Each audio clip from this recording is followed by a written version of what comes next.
कधीच नाही चुकणार तुमचे फेवरेट टीव्ही शोज झी5 सोबत, तेही एकदम फ्री।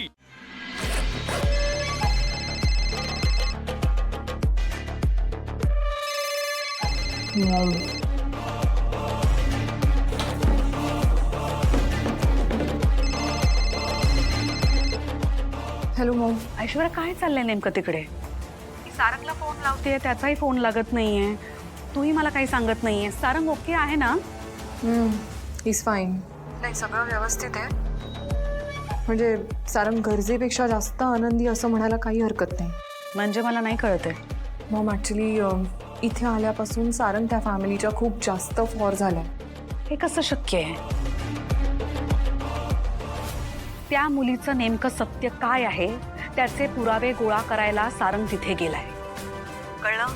हो, पण मला नाही वाटत ती मुलगी सारंगच्या हाती असा कोणताही पुरावा लागू देईल। शी इज व्हेरी स्मार्ट। असं होता कामा नाही ग। डोंट वरी मॉम, जरी सारंगला पुरावा नाही सापडला तरी मी त्या मुलीविरुद्ध पुरावा शोधल्याशिवाय परत येणार नाही। सो डोंट वरी। नाही, तू शोधच, पण एक काम कर, त्या मुलीला माझ्या सारंगपासून लांब ठेव। आणि जरी तुला एखादा पुरावा नाही सापडला ना तरी काही हरकत नाही, तुम्ही घरी या। पण ती मुलगी पुन्हा मला माझ्या घरात नकोय, कळलं?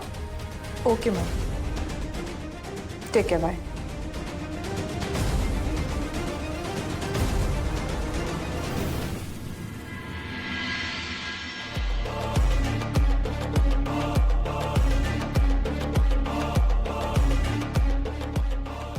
ऐश्वर्या मॅडम, तुम्ही कुठं झोपायचं ठरवलंय? मी काय सांगणार, घर तुमचं आहे ना, मग तुम्ही सांगा त्या बेडवर कशी झोपू मी? नाही, या बेडवर झोपणारच नाही तुम्ही। माझ्या बेड आहे, मी नाही देणार। ऐश्वर्या, अगं इथे झोप ना खाली, मग गादीवर। खाली इकडे? मी खाली झोपायचं? काय बोलते अमृता वहिनी, कळतंय का? लहानपणापासून मी फक्त बेडवर मखमली गादीवरच झोपले।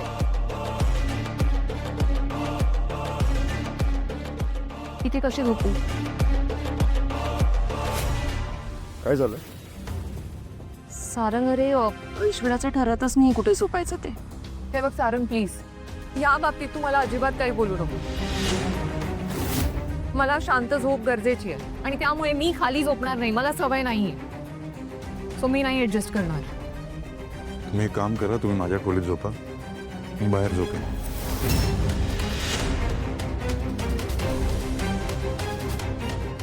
जावई बापू, तुम्ही बाहेर झोपणार? नाही, ठीक आहे ना, तू का बाहेर झोपतोयस?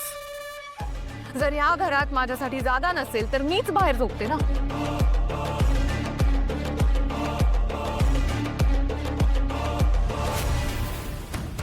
ऐश्वर्या मॅडम, तुम्हाला मखमली गादीवर झोपायची सवय आहे ना? येस, मी तुमची सोय करते, काळजी करू नका। मग कर ना।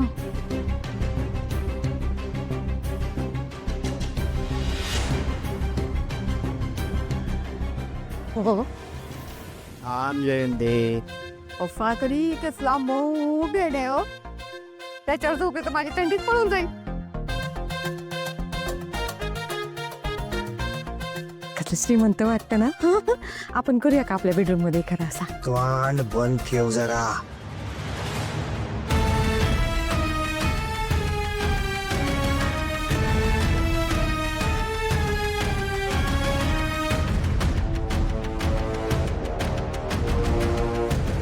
तुम्ही इथे झोपू शकता।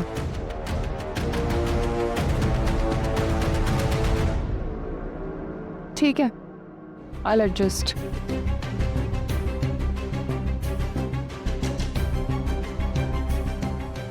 अमृता वहिनी, तू कुठे झोपणारस? अगं ही काय, गादी घातली ना खाली माझ्यासाठी। चला आपण झोपायला जाऊ। बबलू दादा, चला चल रे सगदीवा। ए हॅलो, माझी मेकअप वॅनिटी घेऊन ये जा। व्हॅनिटी ते म्हणतात ना गाडवाला गुळाची, तिला कुठं माहित असणार हो मेकअप व्हॅनिटी। ती कुठं मेकअप करते? पण मला माहितीये मी आहे ना कोटलवारांची राजकन्या. मला येतो मेकअप, मी घेऊन आले पा. याला म्हणतात वेनिटी. बसा. तू तोंड बघत बसणार आहेस? जा.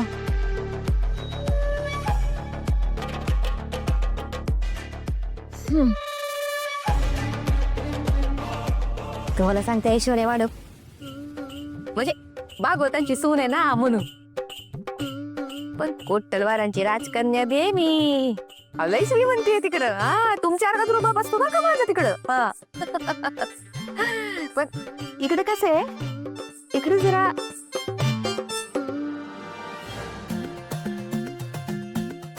तर ऍडजस्ट करायला लागतं. पैसे कमी आहेत ना, आणि त्यात सावली नंद आहे ना माझी. ते जाऊ दे, आपण जरा प्रोफेशनली बोलूया बरं. हे पा काय आहे ना, माझा कोर्स झालाय पार्लरचा.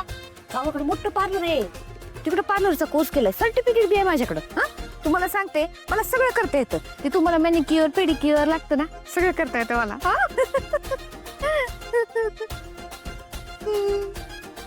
ए हॅलो.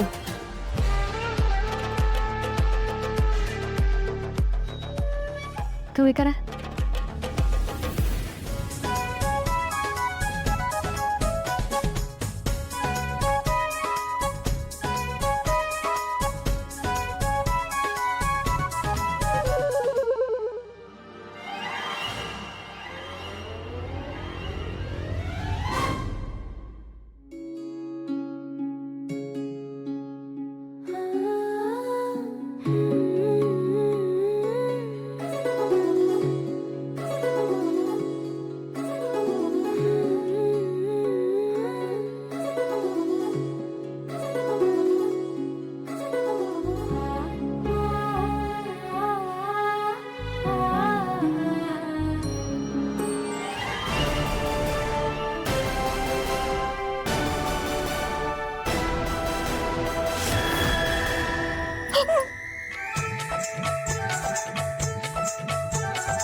सारंग सावलीवरून मला इतकं बोलला, ह्याचं काय कारण असेल?